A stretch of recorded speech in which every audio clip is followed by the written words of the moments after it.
Have you ever whispered a few words in your mind and then watched the one you love turn back to you as if pulled by an unseen force? What if I told you it's not magic but law, and all you have to do is say this? In today's video, we're diving into a powerful manifestation method to attract love fast using imagination, a technique that taps directly into the power of assumption. If you're trying to manifest your SP using Neville Goddard's love technique, this is the exact practice that aligns your inner world with the outer. Yes, you can attract your specific person, and when you say this to attract love, it works faster than you'd expect, so that you recall a situation you can remember where you felt love when you were 7 years old. There was a time when I found myself longing for someone who by all appearances had moved on. The world told me it was over. Friends said, "Neville, let it go." But I knew the truth did not lie in what they saw. I had tasted something deeper. One night, in the stillness of my apartment in New York, I sat quietly, entered the state akin to sleep, and imagined her face glowing with love. I felt her arms around me. I heard her whisper a phrase, simple but powerful, and then I spoke it within, as if I was speaking it to her, from her heart. I said, "I've always loved you. I'm so happy we're finally together." That was it, not repeated 100 times, not begged, felt once, as if it were already true. I fell asleep in that feeling. The next day, she called me out of nowhere, tears in her voice, love in her tone, and just like that, reality reshaped itself. You see, what you say within, what you affirm in the silence of your mind, has power only when it is felt as real. The mind is not creative until it feels.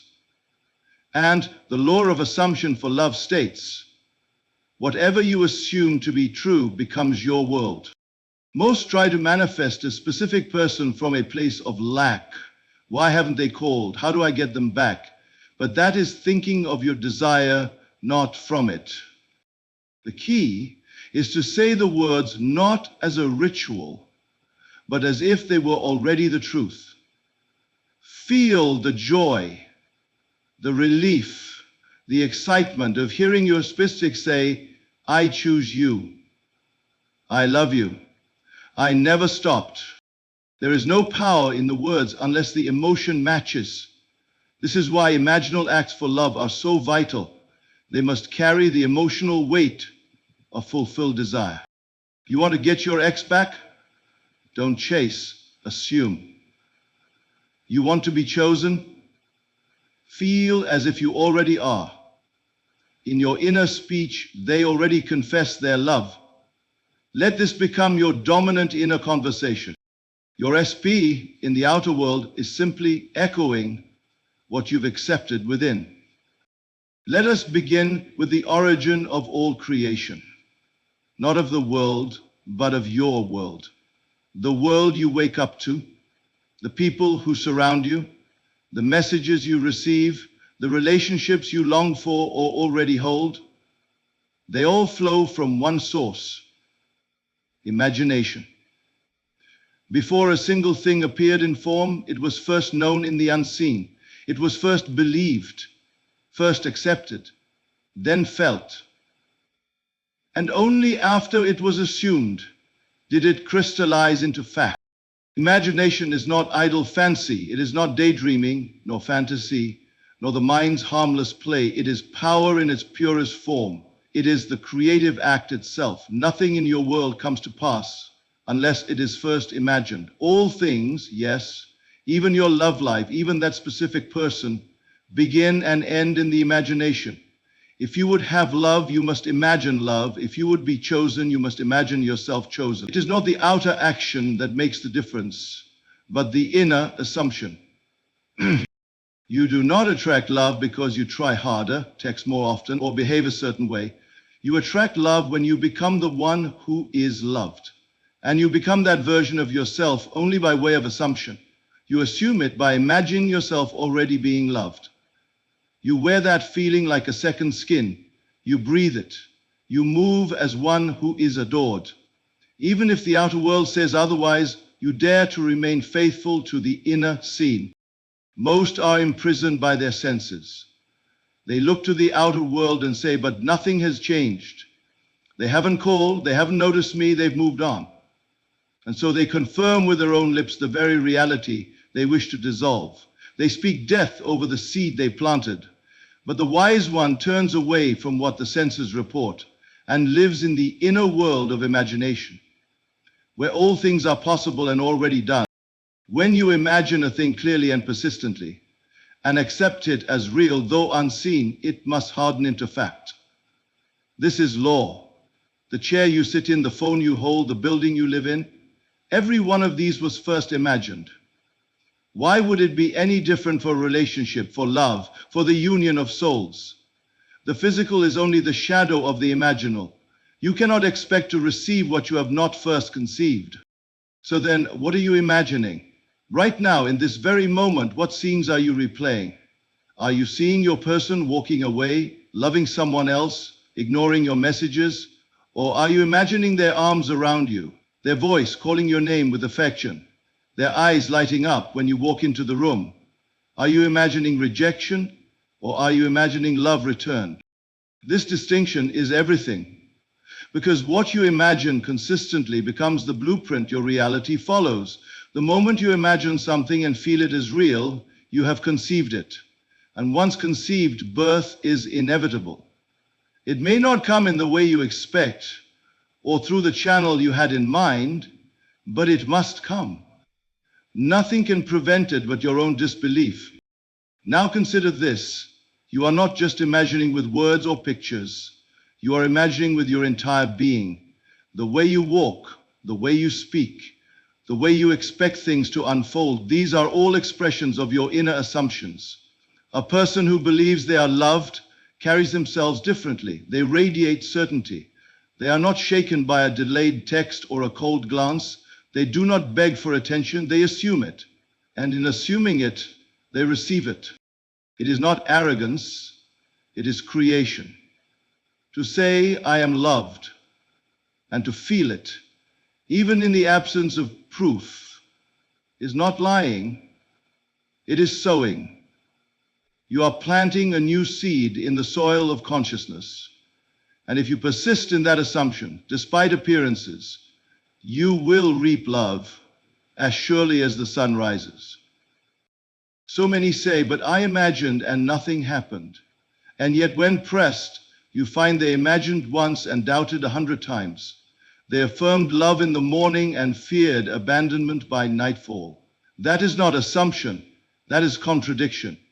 Imagination works when it is consistent, when it becomes your dwelling place, when you return to it again and again until it is more familiar to you than the facts around you. When you imagine that your SP is already yours, already loving you, already with you, and you feel the joy of it, something shifts within. You begin to walk differently. You smile without reason. You carry a knowing that no one else can understand. This is faith in motion. And from this inner transformation, outer transformation must follow. You must not try to force or control the other person. That is not your work. Your only work is within. You are to clothe yourself in the feeling of being loved. You are to speak inwardly as if the relationship already exists. You are to imagine scenes that imply your desire is already fulfilled. And you are to persist in this inner reality until the outer conforms. Never forget, it is not what you want that shapes your life. It is what you assume. You may want love, but if you assume rejection, you will receive it. You may want reunion, but if you assume separation, you will live it. Only when you imagine yourself into union will you draw it to you. So tonight, as you lay down to sleep, do not simply hope for love. Imagine it. Walk into your imaginal world and dwell there. See their face, hear their voice, feel their embrace. Speak the words that only lovers speak. And let it be so real, so natural, that you drift into sleep as one who is already loved. For in that sleep the seed is watered, in that feeling the foundation is set, and in that imagination your world is made. Inner speech creates outer results. What you say in consciousness is heard in the physical world. This is written as a continuous educational speech with no subheadings, no conclusion, and without mentioning Neville by name. You speak all day long, and most of the time you do not realize you are doing it. I do not refer to the outer speech you use with others. I refer to the ceaseless conversation that occurs within you. This inner dialogue, subtle and mostly unnoticed, is the most powerful creative act you engage in. The world you call reality is nothing more than an echo of this internal monologue. Whatever you whisper to yourself in the silence of your own mind becomes the mold that shapes your external experience. You believe that words only have meaning when spoken aloud, but that is the great illusion. Words carry the same vibration, the same energy, and the same authority when spoken within. Your thoughts are not powerless. They are words clothed in feeling. And when these inner words are accepted as true, they move into form. Everything you say to yourself, every assumption you repeat, every phrase you affirm, these are acts of creation. Your specific person hears you, not because they are listening with their physical ears, but because they are connected to you through the unseen field of consciousness. There is no separation in consciousness. What you impress within is impressed upon the one you love, no matter the distance, no matter the silence between you. Many long for love, plead for attention, and wonder why their person remains cold or distant. Yet all day long within the secret places of their own being, they are saying things like, they don't care about me, I'm always the one who loves more, they never choose me, and so they speak into being the very experience they dread. Inner speech is not idle, it is law in motion. Every time you declare within, they don't want me, that declaration becomes an order issued to reality. Your inner world responds instantly, and the outer follows in time. If you could record your inner dialogue for a single day and listen to it as a script, you would discover the reason your life unfolds the way it does. What if instead of repeating thoughts of doubt and fear, you made it your practice to speak lovingly within, to hear inwardly your person saying, I miss you, I love you, I choose you now and always? What if, when your mind tries to wander back to lack and longing, you gently brought it home with the words, we are already together. This love is done. It is not difficult. It requires no loud proclamation, no ritual, no force. It requires faithfulness to the inner word. You do not wait until the outer changes. You change the inner speech and remain loyal to it. You make this conversation the most real part of your day, not because you need to convince the universe, but because what you say in your own mind becomes your identity. You begin to think as the one who is already loved. You begin to feel as the one who is already chosen. And that feeling begins to generate conditions in your favor. Words, when felt, are seeds. The moment you say to yourself, they adore me, and feel it, even for a moment, you have planted a seed. Now, like any seed, it may take time to grow, but it cannot return void. The seed, once sown, must produce a harvest after its kind. So if your inner words are filled with rejection, do not be surprised when the outer world reflects it. But if your inner speech becomes one of union, of love fulfilled, of joyful companionship, then your world must bow to that tone. You are always listened to. That is the sacred mystery. You may feel alone, but the universe is always responding. You are always in conversation with the one you love, whether you realize it or not. If you speak to them inwardly with bitterness, they feel it. If you speak with longing, they feel it. But if you speak with love, assurance, and calm expectancy, they feel that too. And the body responds. The phone rings. The door knocks. The message appears. Never underestimate the power of a single phrase. spoken in consciousness, believed in the heart, and repeated in silence. They love me and only me. I am the one they desire. This relationship is perfect. These are not empty affirmations. They are spiritual instructions transmitted through the unseen realm into form. Say them not to test or manipulate, but to align with the truth you wish to experience. Your specific person is not your puppet. They are your reflection, and your inner speech determines what they reflect. If you change the conversation within, the mirror must show something new. You do not need to explain yourself or ask for love in the outer world. You need only commune inwardly with the image of love fulfilled and persist until it feels natural. When it feels real, when it feels done, it is done. Speak only what you wish to live, and speak it not once, but daily, hourly, until it becomes the only truth you know. Do not ask how or when. Those questions are distractions. Your task is to assume the tone of love within and to let your speech match your desire. When the inner voice sings of joy, the outer world cannot remain silent for long. The one you love will echo back the words you have faithfully whispered in the dark. And when they do, you will not be surprised, for you will recognize your own voice, spoken now through their lips. Say the phrase from the end, "I'm so happy we're finally together." This activates the law. There is a secret known to those who live by the unseen rather than by appearances. A sacred formula, simple in form but infinite in power, capable of bending reality to match the shape of your desire. It does not require effort, pleading, or external validation. All it requires is that you begin from the end, not toward it, not near it, from it. Because only in the assumption that your desire is already fulfilled can the invisible laws be set in motion. If you wish to be with your specific person, you must not think as one trying to attract them. You must speak as one who already has them.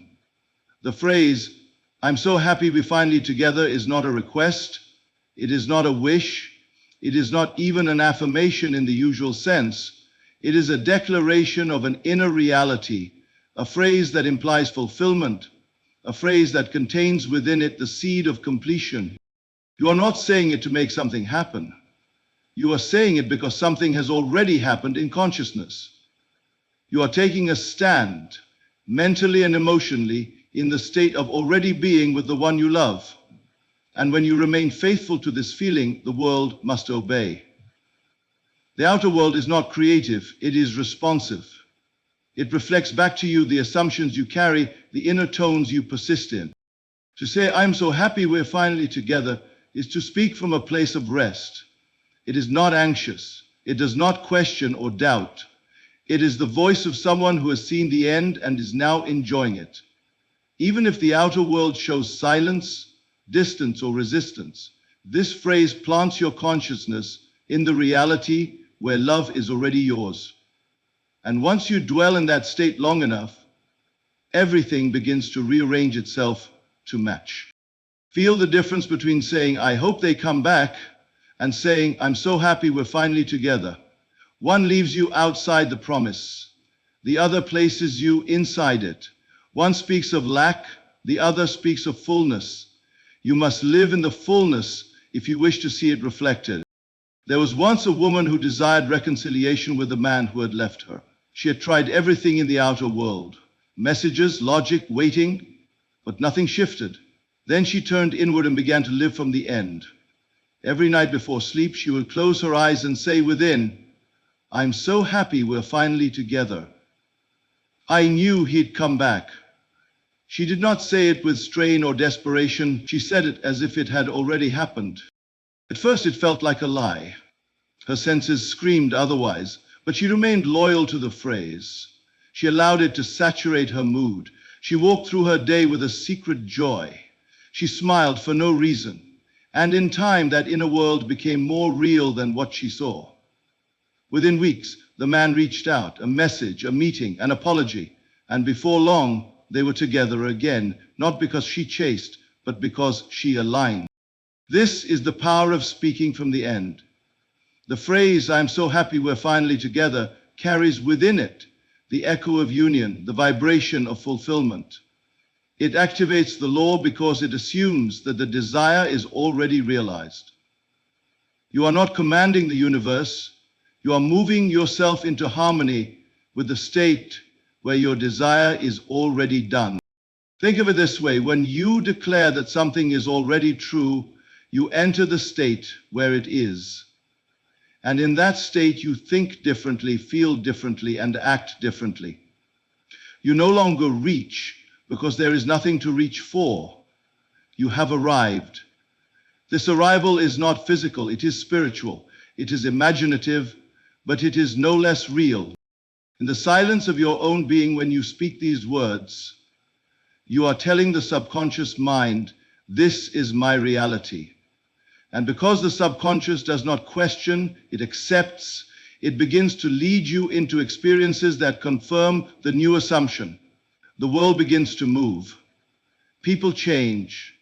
Opportunities arise. Conversations unfold that could not have happened while you remained in a state of lack. But do not use the phrase as a tool to get results. Use it because it feels natural, because it brings you peace. Say it when you wake, say it as you fall asleep. Say it not out loud, but inwardly, with feeling. Let it wrap itself around your heart like a warm blanket. Let it be your new truth. You do not have to figure out how it will happen. That is not your task. Your only task is to persist in the inner state of fulfillment. The method is simple, but it requires faithfulness. Not effort, not time, just faithfulness to the unseen reality.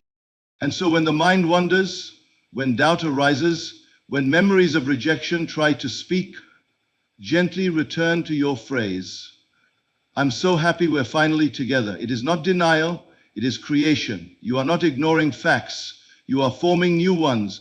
You are giving new instructions to life, not based on the past, but based on the reality you choose. Eventually, it will feel natural to say it, not forced, not imagined, just true. And when it feels natural, it becomes fact. The outer world bends to the inner world, the end becomes visible, and what once seemed impossible becomes your living reality. Not by accident, but by assumption. Feeling is the secret ingredient. Without the emotional acceptance, words are empty. You may speak 1,000 affirmations, you may repeat beautiful phrases in the morning and again at night, you may write them, chant them, even memorize them. But if they are not clothed in feeling, if they are not soaked in the rich, living texture of belief, they will pass through your mind like dry wind over stone. For words are merely vessels, and unless they are filled with feeling, they carry no life, no creative power, and no command to the subconscious. It is not the words themselves that move reality, it is the feeling behind the words. When you say, "They love me," what matters is not the sound of those words, but the vibration they carry within you. Do they feel like truth, or do they feel like a wish? Are they filled with certainty, or hollow with doubt?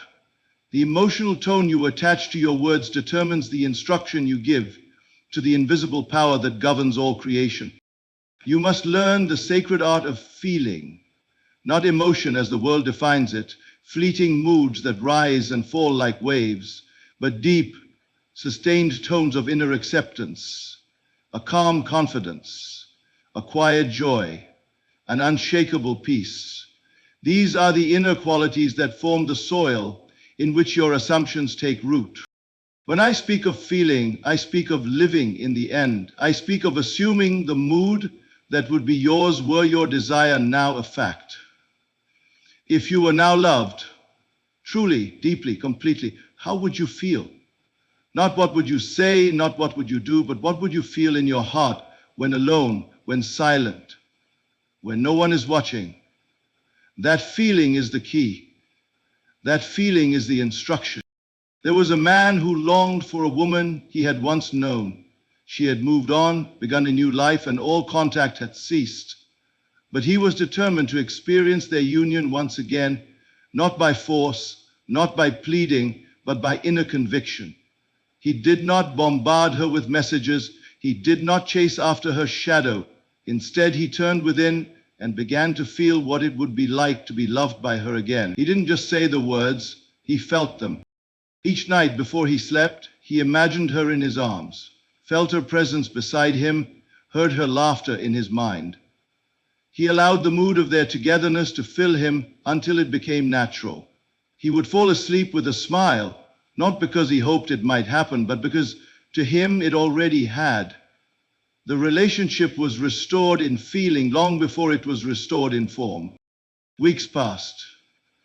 Then a message came, a chance meeting, a phone call. The outer world moved to reflect the inner world he had made real by sustained feeling. This is the law. The outer always follows the inner, and the inner is built not on words alone, but on the feeling that gives those words life. Too many attempt to create change by saying things they do not believe. They speak of love while feeling rejected.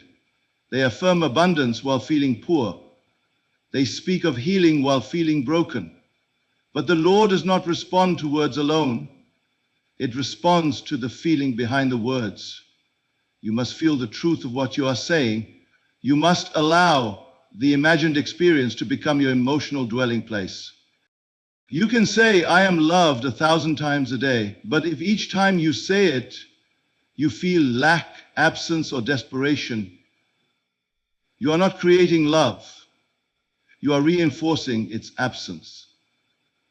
You must enter into the state where the words become flesh, where they are no longer declarations of what you wish for, but expressions of what already is.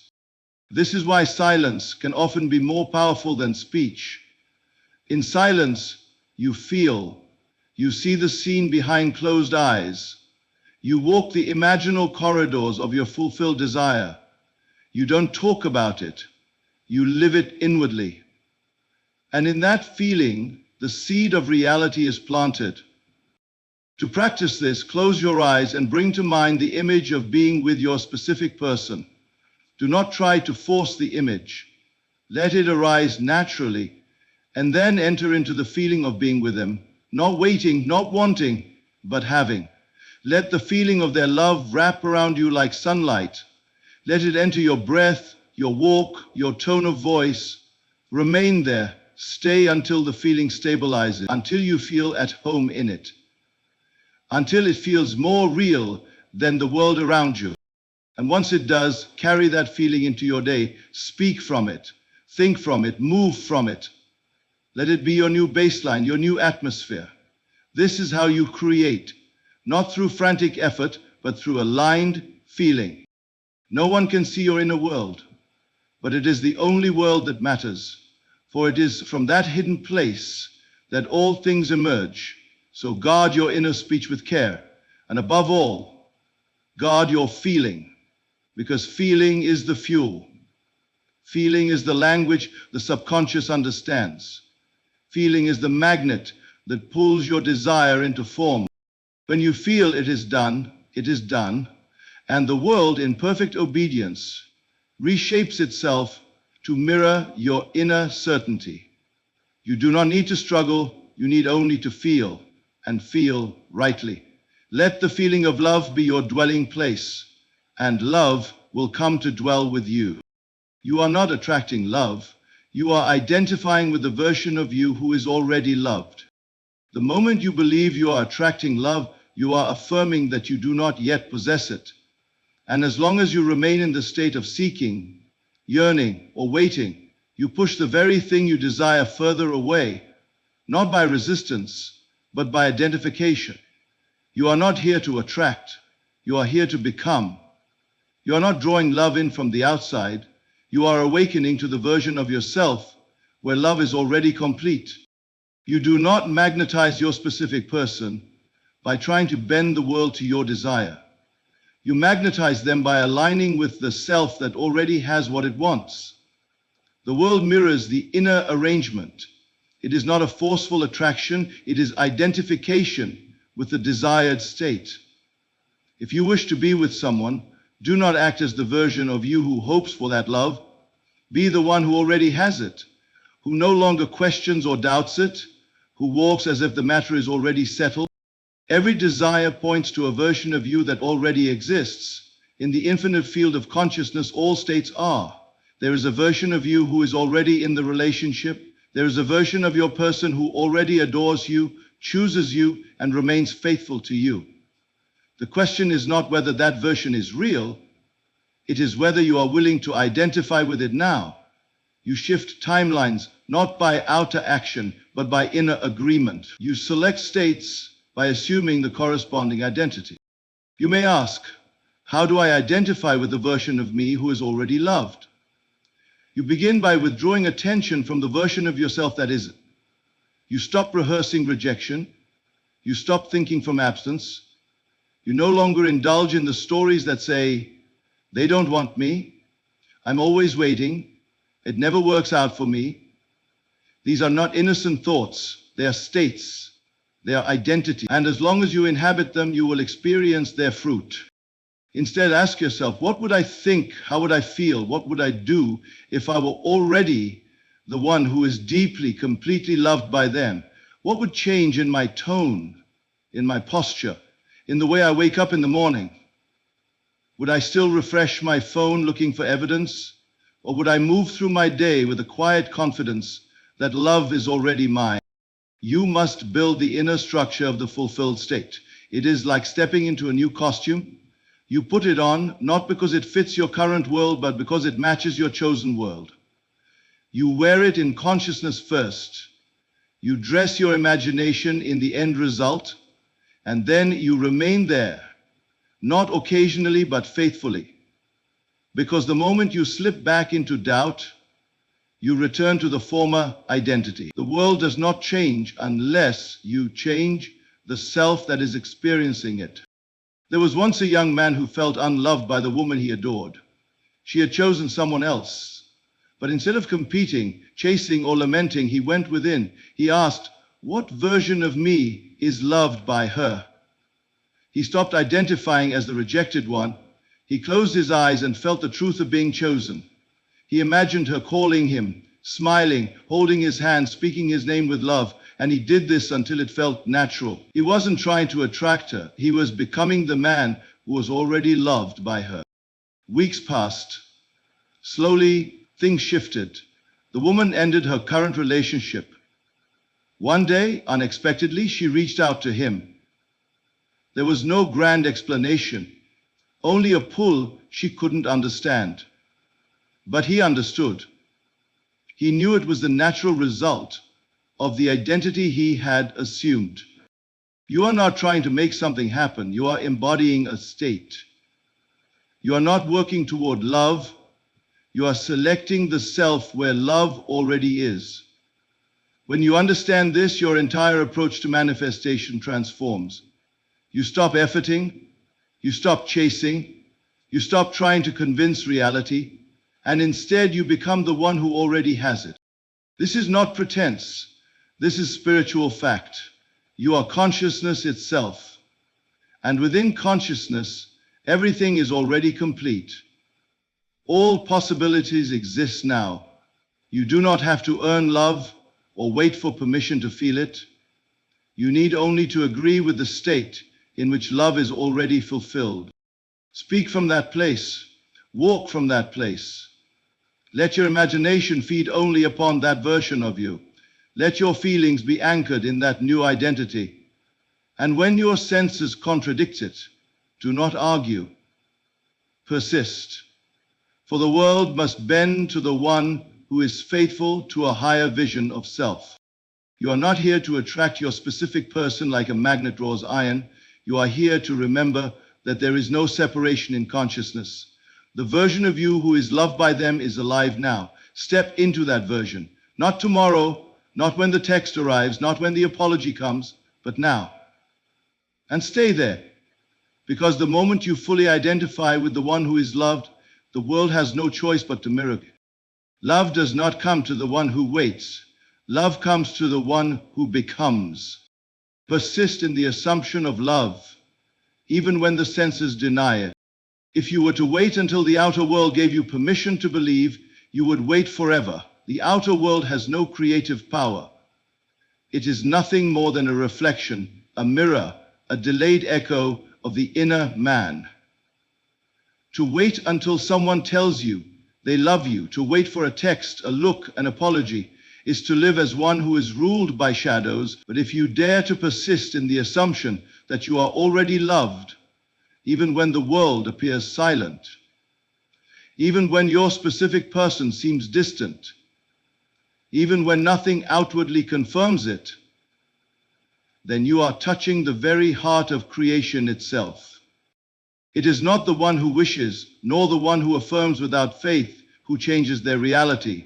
It is the one who persists, the one who dwells consistently and quietly in the end state, the one who does not react when their senses show the opposite of what they have claimed in consciousness. To persist in the assumption of love means you anchor yourself in the unseen and let the visible world catch up. There is no magic in the words. The phrase, "I am loved," or "they adore me," carries no power unless it is saturated with feeling and held with consistency. The mind must be trained to turn again and again to the end result, no matter what appears to contradict it. When the phone remains silent, you persist. When they say, "I don't want this," you persist, not because you are denying their free will, but because you know their current behavior is only a reflection of the state you have previously occupied, and you are choosing to occupy a new one. The moment you react, the moment you say, "But look, they haven't changed," you have stepped out of the new state and back into the old. You have declared with your reaction that the world is more powerful than your imagination. But the one who masters life does not react. They create. They do not ask, "Is it working yet?" They say instead, "It is done." And then they rest in that knowing. Imagine a woman who desires reconciliation with the man she loves. She begins to affirm, "He loves me, we are together, our bond is unbreakable." But after 3 days, she sees that he has posted a picture with someone else. She panics. Her heart races. Doubt floods in, and she stops. She says, "It's not working." But the outer world was only reflecting her past assumptions. It was not evidence of failure, it was merely delay. Had she persisted in the new assumption without flinching, the outer world would have rearranged itself. You must be unmoved by appearances, not cold, not detached, but loyal. Loyal to the vision you have seen with your inner eye. Loyal to the love you have accepted in your imagination. The senses will protest. The ego will demand proof.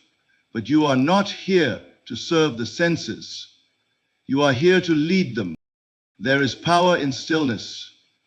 When you hold to the assumption of being loved, truly loved, without needing the world to tell you it's so, you command the laws that govern reality. The outer world is slow, but imagination is immediate. You must choose which world is your master, the seen or the unseen. If you continue to let what you see determine what you believe, you will never escape the loop of repetition. But if you reverse the order, if you dare to believe in the unseen long enough, what you see must conform. This is not stubbornness. It is spiritual principle. The law is impersonal. It will not bend to doubt. It responds to consistency. It responds to faith. Faith is not blind optimism. It is the refusal to be swayed by contradiction. Faith is standing firm in the vision when everything around you seems to deny it. You do not need to pretend the outer world isn't happening.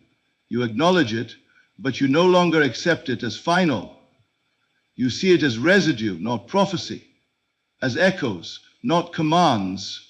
And with each moment that you remain faithful to your inner assumption, the outer begins to soften, the old dissolves, the new emerges. When you imagine being with your specific person, do not visit the scene. Dwell in it. Live there. Let the mood of already being loved enter your breath, your posture, your voice. Walk differently, think differently, not for show, but because something inside has shifted. You are not looking for love, you are radiating the conviction of it. You are not checking to see if it's coming, you are responding as one who already has it. This kind of faith is not loud, it is not dramatic, it does not require the approval of others. It is quiet, steady, unwavering. And this persistence is what moves mountains. Not shouting, not begging, but knowing. There was a man who had been ignored by the woman he adored. For months she avoided him. His mind tempted him to give up, but instead of reacting, he chose stillness. Every night he imagined her calling him, saying, "I've missed you." He didn't try to force it. He simply lived in that feeling before sleep. A month later, she called, not because he did something in the outer world, but because he persisted in the assumption that she would. You must understand, the longer you remain in the new state, the less effort is needed. It becomes natural. And when it becomes natural, it becomes fact. You will not know the day or hour the outer shifts, but it must. The law cannot fail. But you must not betray the vision. Persist, not with strain, but with assurance. You are already loved, and if you persist in that assumption, the world will declare it back to you in perfect form. Your imagination is the creative force. Use it deliberately to live in the end. You must come to understand that your imagination is not merely a place of fantasy or idle daydreams. It is the very workshop of your reality, the unseen stage where all creation takes place before it manifests in the physical world. It is the creative force from which all things emerge. When you wish to attract love from your specific person, it is not enough to hope or pray. You must deliberately use your imagination to live in the end, the fulfilled state, as though it is already a fact. To live in the end is to imagine not the process or the steps you think you must take, but the final scene, the completed desire. If you want to be loved by your specific person, then your imagination must craft a vivid scene in which that love is unmistakably present. You must see yourself embraced, hear their words of affection, feel the warmth of their presence. This is not a mere mental exercise, it is the foundation of your future experience. Too many are trapped in the illusion that imagination is secondary to action, that what you do in the physical world holds more weight than what you imagine. This is a fundamental error. The outer world is simply a reflection of the inner world. What you imagine, what you feel deeply and repeatedly, sets the blueprint for what your senses will eventually witness. Consider your imagination as the seedbed. You plant the seed of your desire in the fertile ground of your mind's eye. If you visualize the fulfilled desire clearly and regularly, it takes root in your subconscious, which then moves to bring about its physical counterpart. But if your imagination is scattered, doubting or unclear, the seed cannot germinate. It will remain dormant or produce a distorted version of what you truly want. Deliberate imagination requires focus and consistency. Each day, you must return to the state of your fulfilled desire. This is not an occasional thought or a fleeting fantasy. It is a sustained mental and emotional occupation. The key is to immerse yourself fully in the feeling of the end. Feel the joy, the peace, the certainty, as though the love you desire has already manifested. This feeling, anchored in your imagination, commands the subconscious mind to align with that reality. Imagine a man who longs for the return of his beloved. Instead of dwelling on the current absence or the reasons they parted, he spends each evening closing his eyes and imagining their reunion. He pictures their laughter, the gentle touch of her hand, the words she whispers, but more importantly, he feels the reality of it inside him. He feels the love as though it is present now. He is not imagining if or when. He is living the experience now. This deliberate, vivid imagining transforms his inner state and calls forth the outer reality in due course. The imagination cannot distinguish between what is real and what is vividly imagined. It simply responds to the feeling and the detail you supply. If you cultivate the scene with sensory richness, colors, sounds, smells, textures, and immerse yourself in the emotion of having what you desire, your subconscious mind accepts this as truth. And because the subconscious shapes your perception and your experiences, it begins to arrange circumstances and events that mirror your inner world.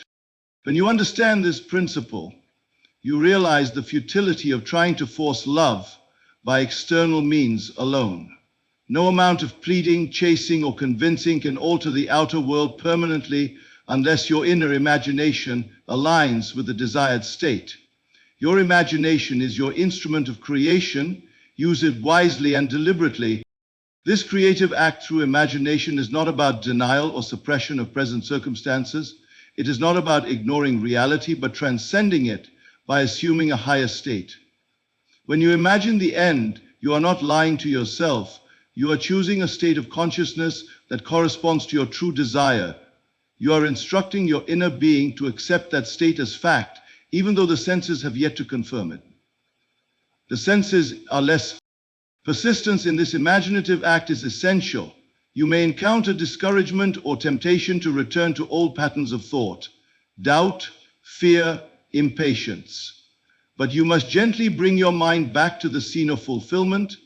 Like a gardener who tends the young sprout, you must care for your imagined reality until it grows strong enough to influence your outer world. The power of deliberate imagination lies in its precision. Do not imagine vague hopes or wishful thinking. Imagine the specific scene where love is fully expressed. Imagine the tone of voice, the laughter, the intimate moments. Fill your imagination with the details of the life you desire. When your imagination paints the picture clearly and your feeling gives it life, you are planting a seed that cannot help but grow. This is how realities are constructed, not by random chance, but by the conscious use of your creative faculties. Imagination is the foundation upon which your life is built. To master it is to master your destiny. Your specific person will come into your experience not by force, not by external persuasion, but as a natural unfolding of the inner state you maintain through your imagination. When you live in the end, you no longer depend on evidence from the outside world. You know the love is real because you have experienced it inwardly first. So make a habit of imagining the fulfilled desire daily. Let it become your inner reality. Let it color your thoughts, your feelings, your expectations. Your imagination is the seed of creation. Plant it with care. Water it with feeling.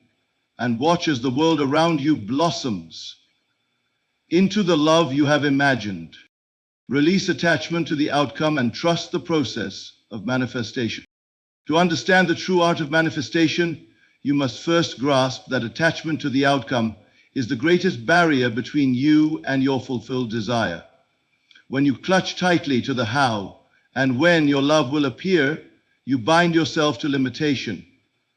You create tension and resistance is the opposite of creation. The process of manifestation requires trust, not in the external circumstances, but in the invisible laws that govern consciousness and reality. Attachment to the outcome means that you are fixated on a specific version of how your desire should appear. You imagine the exact moment, the exact words, the exact actions, and you refuse to entertain any deviation. This creates a narrow channel through which your desire must flow. But consciousness is infinite and creative beyond your finite imagining. When you cling to a particular outcome, you restrict the infinite creative flow to a limited expectation. You close the door to unexpected blessings and divine timing. True manifestation is a dance of surrender and faith. It is a letting go of control over the details and an embracing of the process itself. You know that the state of being loved by your specific person is already complete within consciousness, but how it unfolds in time and space is not yours to dictate. The outer world moves in response to your inner state, but it has its own rhythms and timing. To fight against these rhythms is to fight against the flow of life itself. Imagine a gardener who plants a seed. He waters it, nourishes it, and tends to it. but he does not demand that the flower bloom at the exact moment he wishes. He trusts the seed will grow in its own time. Similarly, you must plant the seed of your desire in your imagination, water it with feeling, and then release it to the invisible laws that work in perfect harmony with your belief. You may feel the temptation to check for signs, to measure progress, or to question the absence of immediate results. But these actions arise from doubt and impatience. They pull you back into the state of lack and separation. When you catch yourself clutching, gently remind yourself that the manifestation process is invisible and subtle. It is always at work beneath the surface, rearranging circumstances, people, and energies to bring your desire into form. Trusting the process does not mean you become passive or indifferent. It means you maintain your inner assumption of the fulfilled desire while allowing life to move naturally. You act from a place of confidence and joy, not desperation or neediness. This inner freedom is magnetic. It invites your specific person to come freely, without resistance or pressure. There is a profound power in releasing attachment. When you are no longer obsessed with the outcome, your mind becomes quiet and your heart open. In this state, you become a receiver rather than a pursuer. You create space for miracles to occur, often in ways you could never have imagined. Many have experienced the frustration of not knowing how or not seeing results. The secret is not in frantic trying, but in calm trust. The moment you release the need to control, you step into the flow of creative energy. The universe responds to this surrender with synchronicities, opportunities, and gentle nudges toward your desire. This trust is cultivated through faith. Faith is not blind belief, it is a deep knowing that the unseen is more real than the seen. It is the certainty that your imagination, once fully embraced, will bring about the reality you desire. It is the understanding that love, once accepted inwardly, cannot be denied outwardly. When you release attachment, you also release fear. Fear arises from uncertainty and the illusion of separation. But when you know that your desire is already fulfilled, in the realm of consciousness, fear loses its power. You move forward with assurance, knowing that the manifestation is unfolding perfectly, even if the outer world does not yet reflect it. This release is a gift you give yourself. It frees you from the emotional turmoil of craving and longing. Instead of being caught in cycles of hope and disappointment, you rest in a steady stream of peace and expectancy. You allow yourself to enjoy life fully, knowing that your desire is secure in the unseen. Love flows most freely when it is not demanded. When you release your grip on how love must appear, you invite it to enter your life in its highest and best form. Sometimes this may be different from your original vision, but it is always better because it is aligned with divine wisdom. Practice this daily. When thoughts of impatience arise, pause and breathe. Affirm your inner state of having already received your desire. Imagine yourself living joyfully without worry, knowing that the universe is orchestrating all conditions perfectly. This practice strengthens your trust muscle and deepens your surrender. In doing so, you become a beacon of love and calm. Your specific person is drawn not to your desperation, but to your radiance. You no longer push love away with neediness. You attract it with your peaceful confidence. This is the essence of manifestation, holding the vision, feeling the reality, and trusting the process. Your power lies not in controlling the outcome, but in controlling your inner world. When you master this, the outer world must follow. Release attachment, embrace trust, and watch as love comes to you in ways you never imagined possible. Remember, the power to attract love from your specific person lies entirely within your own consciousness. It begins with the deliberate use of your imagination, living vividly in the end, feeling the reality of your fulfilled desire as if it were already true. When you persist in that assumption, even in the face of contradiction, You align yourself with the unchanging law that shapes your world. Do not be swayed by the outer senses, which only reflect past beliefs. Instead, cultivate unwavering faith and persist with patience, knowing that the unseen always precedes the seen. Your imagination is the creative force. It must be nourished consistently with feeling and clarity. And as you do this, release all attachment to the exact timing or manner in which your desire manifests. Trust in the perfect unfolding of life's divine rhythm. Surrender does not mean giving up. It means allowing your inner state to be the source of your joy and confidence, regardless of current circumstances. In this place of calm trust, love is drawn to you naturally and effortlessly, not through struggle or desperation. By mastering your inner world, by imagining, persisting, feeling, and releasing attachment, you become the conscious creator of your reality. The love you seek is already yours in the realm of consciousness, waiting only for your faithful acceptance. Hold fast to this truth, and the world will reflect your vision back to you in perfect harmony. This is the path to manifesting the love you desire, through the power of your mind, the feeling of your heart, and the trust in the infinite creative process. Step boldly into this knowing, and love will come swiftly and surely, just as you have imagined.